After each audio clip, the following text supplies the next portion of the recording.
It's time to do a quick, small and slightly older Airfix kit. It's the Avro 504k. I don't think I ever made this one. I think it's always had a slightly dull look to it, but I saw it in a shop second hand and I thought I'd go for it. And actually it's quite a nice box lid top cover thing.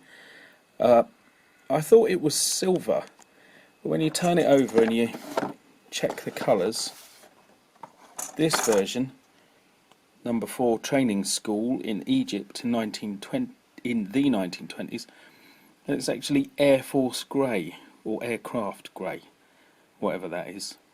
That's what I'm going to go for, and because it's on the box cover and there's pyramids, and so I'm going to get the old grey paint out and get painting. I think that's all so far. There's not a lot to it, is there? So it shouldn't be too hard and it shouldn't take too long. I looked this one up, and Airfix created this in 1967. That means it's actually a year younger than the Fairy Firefly, which was the last film. So I'm getting very muddled up here with dates and things. Anyway, it's looking alright so far.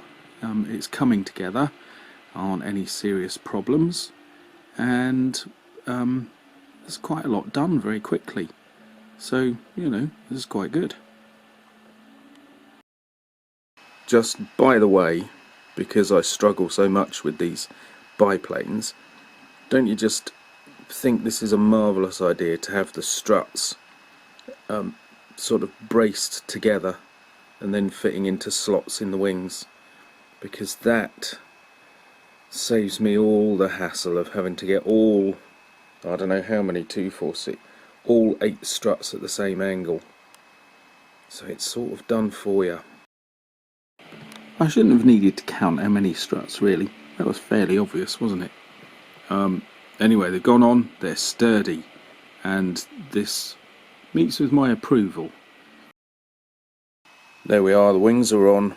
It went okay, just a little bit of pushing and pulling to do, but unfortunately for some reason I picked up an old tube of glue, and it was all going a bit thick inside the tube, and I've ended up with blobs of glue yet again. I was actually doing well until that point, but anyway, blobs of glue, and it was very stringy, and I know I'm afraid of putting the cables on, but unfortunately these strings were not going in the directions the cables should go in. So it's a little bit messy, I'll admit, messy.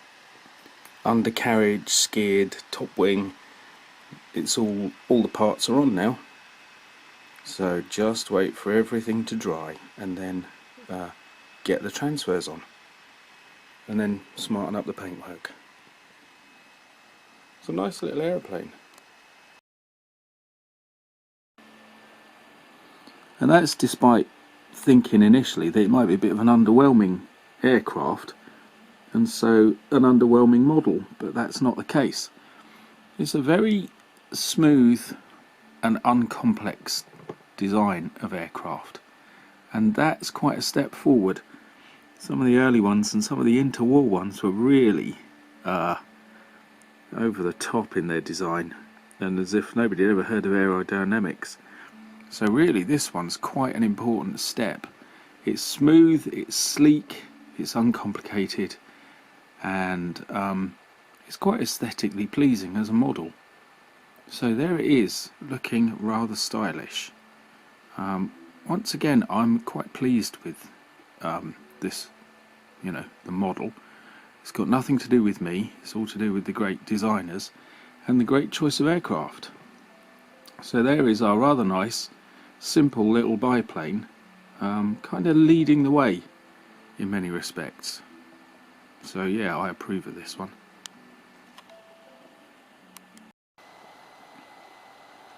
Did you notice the struts that come off the fuselage are a little bit wonky? They all lean to one side. Never mind. I like this nice little aeroplane, so we'll let it off any problems I may have inflicted upon it. I don't know what I'm going to do next. I was looking back at this and I thought, God, it needs a bit of embellishing though, doesn't it? It's quite straightforward.